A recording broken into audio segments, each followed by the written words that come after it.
I'm spiraling now that I know my father is not my biological parent thanks to a DNA test, and now I don't know what to do since I'm only similar to my family and have a real dad somewhere out there in the world. I'd always read posts like this, but never thought I would be writing one myself, at 35 years old. I'm sharing my story in hopes of connecting with others who might understand what I'm going through. If you do read this all, please know that I experienced a lot of denial at the beginning of this process. As someone who believes in science and data, it's painful to realize how hard I fought against accepting the truth. If you knew right away in a similar situation, please know I just wasn't capable of that, at least not initially. I was doing the best I could. Just over a week ago, on Halloween night, I was about to go to sleep at around 2 a.m. when I got an email that my Ancestry DNA results were ready. Eager to see the results, I decided to take a quick look. I was excited because this was a project I had been working on with my father. When his mother, my closest grandparent, passed a few years ago, we were happy to bond over carrying on her genealogy research to discover and explore our extended family tree. But, upon opening the Regions page, I was immediately confused. 3 of my grandparents, now all deceased, had strong Ashkenazi backgrounds, which has always been a huge part of my identity. While my living family is not strictly religious, we have always been very connected ethnically and culturally to our Judaism. But when I looked at my results, they showed that I was only 34% Ashkenazi, a stark difference from my brother's 80%, from when he took the test a few years ago. I convinced myself that maybe he'd inherited the maximum amount of those genetics while I received the minimum. Regions appeared that I had never heard my family speak of and I had never seen in any of my research: French, Basque, Finnish. I dismissed this as well, recalling posts I have seen about people's DNA results shifting after recent Ancestry platform updates. Then I moved to Regions by parent and I saw that all my Ashkenazi ancestry came from parent 1, while all these unexpected regions were from parent 2. I felt a pang of panic but quickly assigned parent 1 to my father, who had 2 Ashkenazi parents, and parent 2 to my mother, who had 1 Ashkenazi parent. I kept reassuring myself that this was just an extreme genetic distribution and nothing more. Then I opened the DNA matches section and saw my brother listed. This was no surprise to me, as I knew he had taken a test years ago, but then I saw that he was listed as my half-brother. I quickly changed the label to full brother, ignoring pop-up warnings encouraging against it. As I kept looking, I noticed 2 other people below my brother who appeared as my maternal grandparents, but their names were not those of the grandparents I grew up with my whole life. They were my grandparents' best friends, my sort of pseudo-grandparents growing up. I gasped and clung to the idea that my mother had been adopted by her parents, and that both families had stayed close through it all. After sitting with this for a few hours, I called my dad. Even though he and my mom had been divorced for 15 years, and I never made it a habit to involve them in each other's affairs, I just needed reassurance, and I've always called my dad when I needed help. When I asked if he knew whether my mom had been adopted, he laughed, assuring me she wasn't. I took him through what I'd found, leaving out details I thought were irrelevant.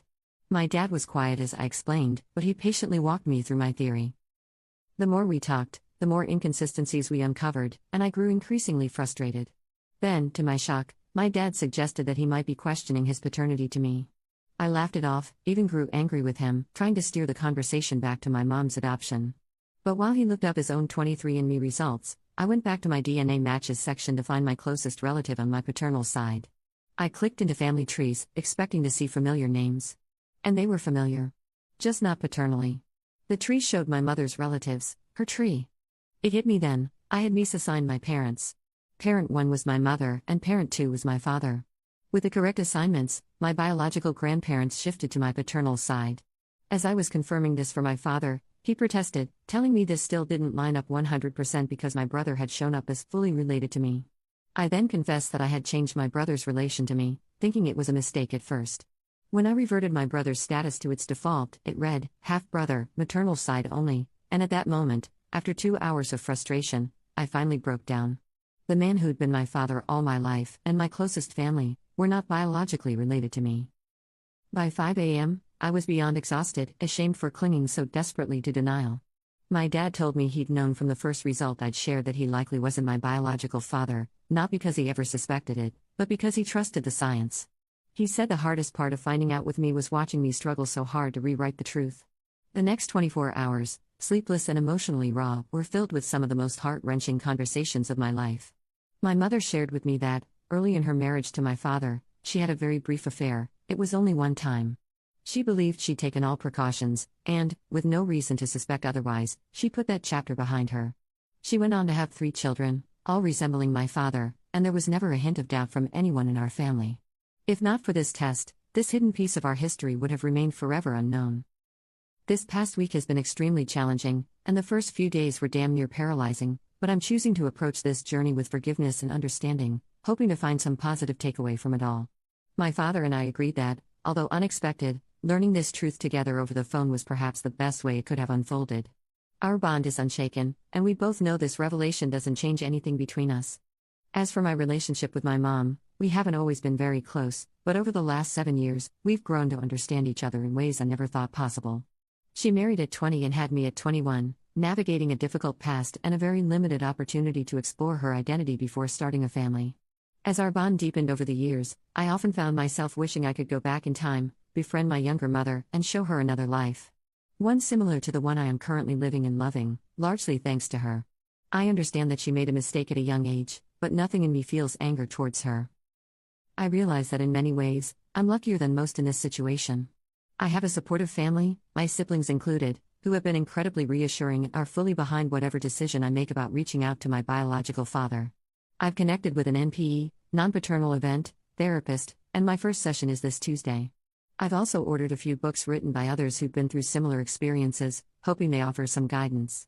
My friends have rallied around me, and their support has been a huge comfort. Sharing this here feels like an important part of processing everything, a way to connect with a community who can truly relate. I know there are still many choices ahead, deciding whether to reach out to my biological father, figuring out what to say if I do, and finding a way to rekindle my joy for exploring my ancestry. I want to get to a place where I can carry on my grandmother's legacy, learning to appreciate each branch of my family tree, even if my connection to each one is now so different. Thank you for giving me a space to share my story. Update. I want to thank everyone who read and commented on my last post. The past 4 months have been an absolute whirlwind, and so much has happened. I promised a few of you an update, so here it is. Since Halloween of last year, I've been very intentional about my NPE journey. In November, I started seeing a therapist who specializes in NPE experiences, and she's been incredible.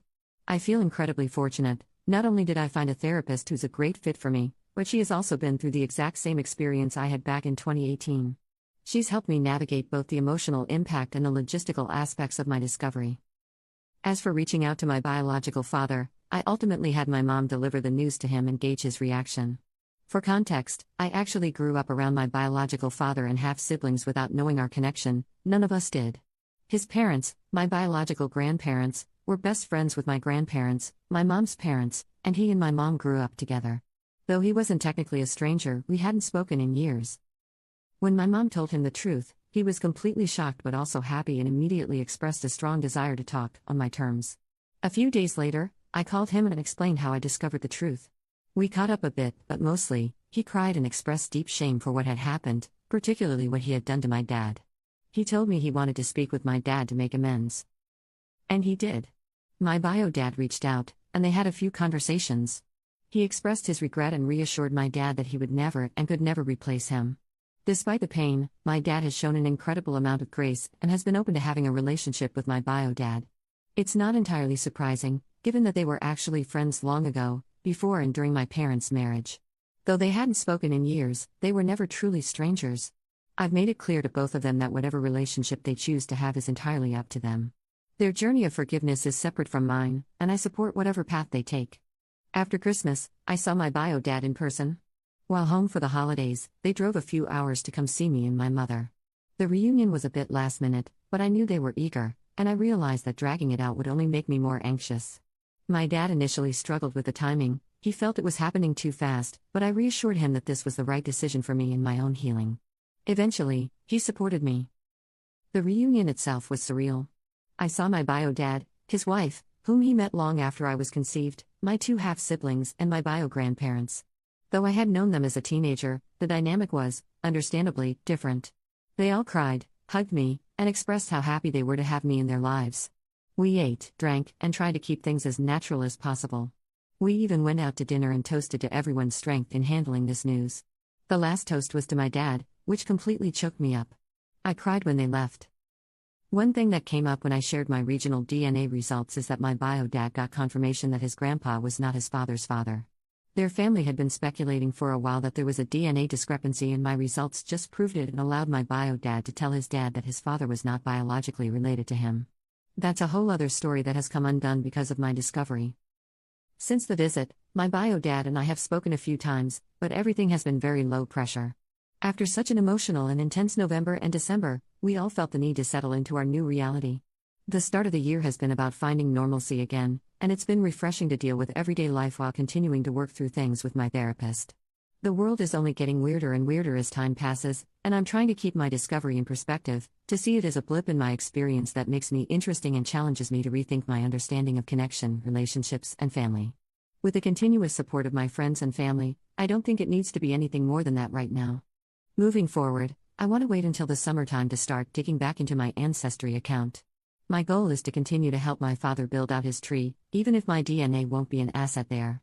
I will keep working on my mother's tree, and I have agreed to help my bio dad do more research on his family, since he doesn't know who his real grandfather is. I want to find ways to relate to all three trees, even if they all feel slightly different to me. In the meantime, I will work to gather health history and other info from my living bio family so that I can give my real health history for the first time to my doctors. Thanks again to everyone who has followed along and offered support.